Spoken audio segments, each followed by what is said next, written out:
There is no successful event without some challenges behind it, okay?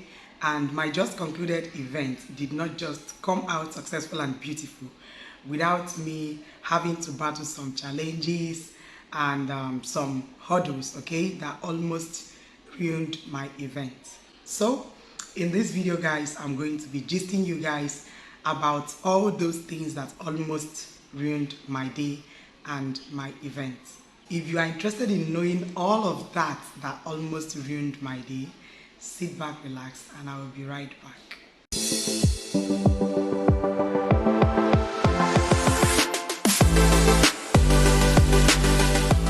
Hello guys, and welcome back to my channel. My name is Sandra.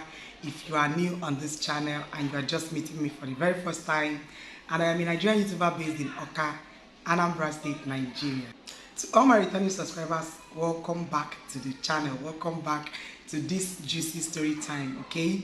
And to those that have not subscribed to my channel, what are you waiting for? What are you waiting for? To all my newbies, those that are new on the channel, this is Sandra's Reality, where we bring it to you just the way it is, okay?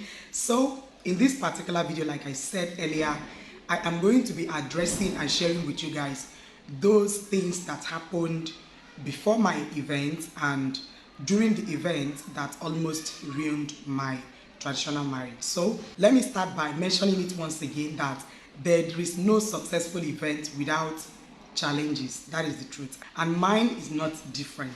Yes, I faced a lot of challenges during my traditional marriage, but I'm just going to be sharing the most important ones with you guys. Of course, we all face challenges, so, and everything in life is amateur or judge, okay? That is the truth. So I'm just going to be sharing with you guys a few of those things that happened, and I feel like I learned so much from it. I'm so sorry if you're hearing some noise. There is no light, so I had to open up the windows and everywhere so that there will be this bright light before I can be able to film this video. So pardon the noise. Okay, let me start by talking about what happened on my Imego day. That's the day they paid my dowry, because the dowry was paid a day before the traditional marriage. So on that dowry payment day, it all started with, I started battling the youths. Yes, I started battling the youths. The first set of people I battled the moment we got to the village was the youths. They already sent a letter waiting for me, because you all know that we did not grow up in the village and we don't live in the village. Like, my parents don't live in the village, though we visit the village occasionally. But ever since I got married, I mean my first marriage, and I no longer visit the village that often, okay, because it reminds me of so much. Let me just put it like that. So I don't normally visit the village that often. So I didn't know that I have been owing some small money in the, youths, whatever, what they do now. And not that I didn't know. I know that the youths normally contribute money whenever they want to do something, but the cleaning and all of that. And when you don't attend their meetings, they tend to penalize you. You pay some money as penalty. So I didn't bother again, because I was already married, and I thought maybe they now see me as a married person, that I'm no longer supposed to be paying all of that money. But then I was wrong, you guys. I was actually wrong. I was wrong, because before I got to the village, they already had a letter waiting for me, which my dad gave to me, and that was it.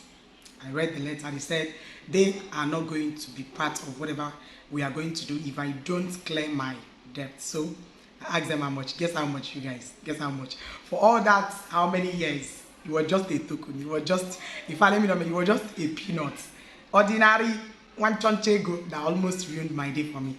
So I just had to clear the debt, call the youth chairman, because I know him. I called him and cleared the debt. So that's one. The day of the Imego, that's the next 2 days later after we got to the village. The kinsmen already gathered and they were there doing their thing, their negotiation. As you guys have watched in my Imego, that's the dowry payment video that I dropped on the channel. So when they finally called me to come and acknowledge that I know my husband and his people, so I came out. When I came out, I greeted my elders, like my own kinsmen. I didn't know that I was supposed to pretend as if I don't know my husband's people. I didn't know. So I went ahead and greeted them too. I was like, that's how we greet. I greeted my own kinsmen. That was just it, and wahala started. They said for weird that I should go and marry myself, blah blah blah. Just like you heard in my sister's video, Jenny's Lifestyle. They started talking and it became an issue. I had to beg and plead before they forgave me that one. That one passed. Now, when they finally agreed on the bride price, whatever, it became an issue because my husband didn't have enough cash. Because my husband wanted to monetize everything on that list instead of going to buy all those things, head of tobacco, this one, that one, palm wine, all those things. He decided to just monetize everything. So when they agreed on the particular price, my husband was like, I don't have enough cash, okay? And can I make a bank transfer? You guys, it became an issue. Bank transfer. You see all these headers there? Honestly, sometimes they will do some things that will make you begin to look at them as failing your progress. So God forgive me, but that day it was truly an issue. They said no, that they will not accept transfer. The money must be brought cash, and the money must be this, that. And you know, it's a village. There was nowhere for us to start going to the ATM, and you know, and there was no time for all of that. We had to start begging again for them to accept transfer. Okay, the level, you guys, that the kinsmen wanted to reject the particular bride price that they gave them as cash. They almost rejected it. We had to beg and beg as they know, and it even took them a very long time to confirm the bank transfer and all of that. So that one passed. Now on the traditional marriage day, you guys, I already made arrangement for canopy people that the rent house, people that bring the canopy and all of that, and I paid them advance a day before. The man promised that he is going to bring the canopy. You guys, it was 9 a.m. in the morning, I didn't see this man. 10 a.m., 11, 12, I didn't see any trace of this man. I was calling at a point, he would switch off his phone. I was so frustrated. I had to leave the hotel, come down to the venue, was running helter-skelter all by myself, just me and my sister Jenny's Lifestyle. You guys, I had to start making alternative arrangement for another person. So it was when we already made another arrangement and they brought the canopy. That was when this man now finally came. So that canopy stuff actually delayed the whole event, and that was one of the reasons why we did not start the very moment we wanted to start. Some guests actually came and they were waiting for the event to kick off, and it was not supposed to be like that because it was supposed to be we, you know, getting things done and ready before guests will start coming. But unfortunately for me, the devil decided to use the canopy man on that day, and he almost disappointed. And funny enough, when he got to the venue, he wasn't even remorseful about his actions. He was still trying to prove that he's right and that it's not his fault. My brother's almost 14. Like, he almost collected enough beating. If not, that I tried to calm them down and notify them that, please, this is a peaceful event. I don't want violence. And finally, we were able to trash that out. That one passed. Then another thing I battled was rain. It was raining. It started raining in the morning. Let me just be honest. It started raining in the morning. It was drizzling, and all of a sudden, the rain started. Already, Banter with Angel, my friend, already did this forecast and told me that Sandra, it's like it's going to rain tomorrow. I was like, okay, fine. God is in control.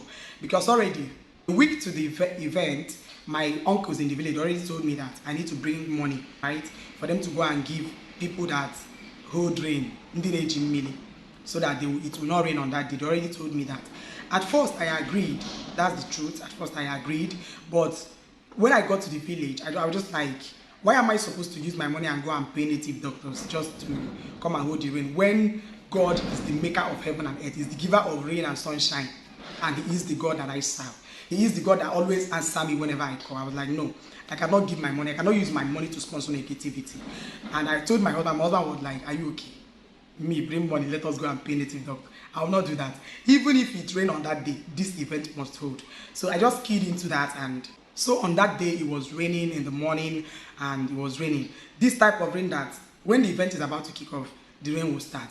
When the canopy people are about to start, the rain will start. When the decoration woman is about to start, the rain just messed up everything. In the morning, that was between the hours of 9:10 to call it 2 p.m. in the afternoon. It was actually raining heavily, actually raining. So I was feeling bad. At a point, I went to the back of the venue and I started crying. Okay, I cried and I knelt down. I started calling God. I was like, God, so is this it? So if I don't use my money to give native doctors to hold rain and stop the rain, my event will not go successfully.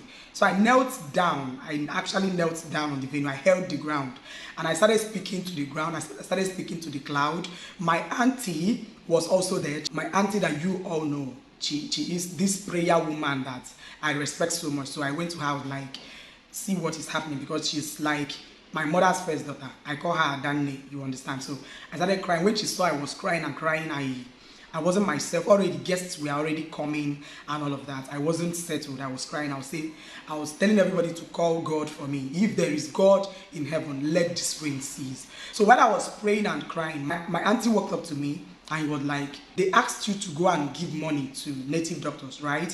For you to make the rain to stop. And you refused to do that. Now the rain is here. What is your mind telling you? I just told her that if God can cease this rain and there won't be rain on this day and my event goes successfully, that same money they are expecting me to go and give to the native doctor, that I'm going to double it and sow into the life of somebody that needs the money, okay? And it will be to the glory of God. So when I said that, she was like, okay, that settles it. Go and make this promise to God. And this particular rain now that is dropping on you, Sandra, will be the very last. I keyed into it and I started speaking to God. I started praying, you guys. I started calling God. I didn't even care if people were watching me. And even at the point, the DJ had to stop and he was like, what is wrong with this lady? Because I was walking around the whole venue, I was talking. And my auntie was doing the same. We called upon God. And you guys, after that, I left to the hotel. And before I got back to the venue, everywhere was dry. The rain ceased. And it did not rain until the next day in the evening. That is God that I serve. That was just God at work. That was just God at work. So I return all the glory to him, and I fulfilled my own promise to him that I will not use my money to sponsor negativity. Rather, I will sow it into the life of people that need it. And I redeemed that promise I made to God, because that was a covenant I entered at that moment. So that being said, when I dressed up at the hotel, it didn't take the makeup artist a long time to do my makeup. Like I said in my Meet My Vendors video, she was very fast because it was already running late.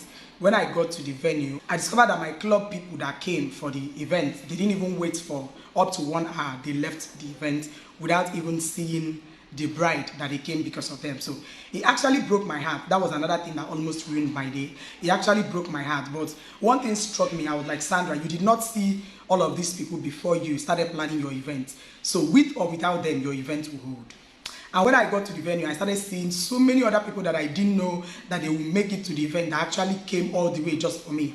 And they were patiently waiting for me to come out. When I saw those people, I was like, Sandra, just appreciate the presence of these particular ones that are here waiting for you. They are the real G's for you. So when I saw those people that actually came because of me, my husband's friends that I never expected that they would come, even one that had to come all the way from outside the country just for this event. When I saw them, I was like, oh my goodness, I don't have any reason to be sad. So I forgot about the other people that had left, despite being the people I have been loyal to.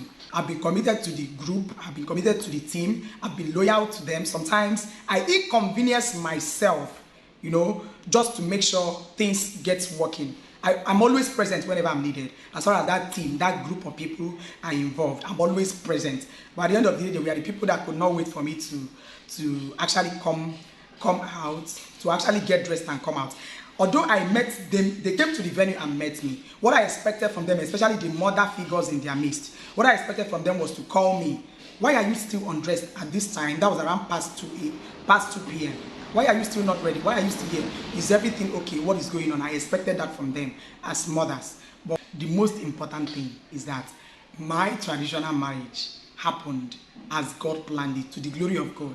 And I actually learned so much. Okay, when I heard they left, I felt bad, but I learned from it. But the lesson I learned from it is best known to me. Okay, it's not something I'll start sharing here on YouTube, but sometimes it is always good not to be too loyal to people. That is just the truth. I feel like I was too loyal to them, and I was expecting too much. Let me just put it like that. Sometimes those people you feel they are your own people are not actually the ones that will stand for you when things go sour.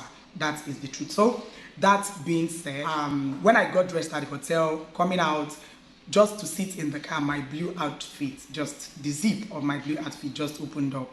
You guys, I know a lot of you have been waiting to hear why I didn't get to wear my blue outfit. Yes, that was why I didn't get to wear the blue outfit. Okay, the zip opened up. All our efforts trying to fix it before we got to the venue failed us, and even when we got to the venue, I tried my best to just manage and wear it as my first outfit, but it didn't work out. So thank God that my second outfit, the burnt orange outfit, you can, you know, loosen the wrapper, use it as a dress, and you can still use it as a dress wrapper. So I just wore the dress and came out as the first outfit, and then I put on the wrapper as the second outfit. So that was just what happened. So that was just all about the blue outfit, because a lot of people have been asking me, Sandra, we didn't see you dance with your blue outfit, we didn't see you wear that, although the tailor already apologized because it was not her fault. It was not her fault. I will not say the reason why it was not her fault, because what she gave me was exactly what I wanted, okay? I don't blame her, although she has promised to make up for that already. She already bribed me front and back, as in I don't even get out to talk again. Anyways, you guys, that was all that happened that almost ruined my traditional marriage day for me. And in all, I learned that there is no victory without war. Yes, I learned so much. If I tell you that I did not learn, I learned so much. And the part I learned so much from was the part where my team that I respected so much had to leave without waiting for their bride to come out, without having to play that role I expected them to play. This is what me, Sandra, would have done. If it was me, Sandra, that got to that event venue and I see things going wrong, I will go under that rain and make things right. I will make sure I make things right before I leave. That is the truth. So such sacrifices, when you make it for people and you expect same in return and it's not coming, it hurts, right? It hurts. But it taught me one lesson. Don't ever expect too much from people. That was just all I learned, and I also learned that there is no victory without a war. Okay, so we battled all of that, and the traditional marriage came out so beautiful, so lit. If you have not watched my traditional marriage video at this point, scroll down. It's just like a few videos before this one, and feed your eyes. Okay, thank you so much, you guys. This is me officially ending this video. If at this point you have not subscribed to the channel, what are you waiting for? Click the subscribe button and join the family. Thank you so much for watching the video. Please don't forget to like, comment, share, and of course subscribe to my channel. I'm begging you. And I'll see all of you guys in my next video. Bye.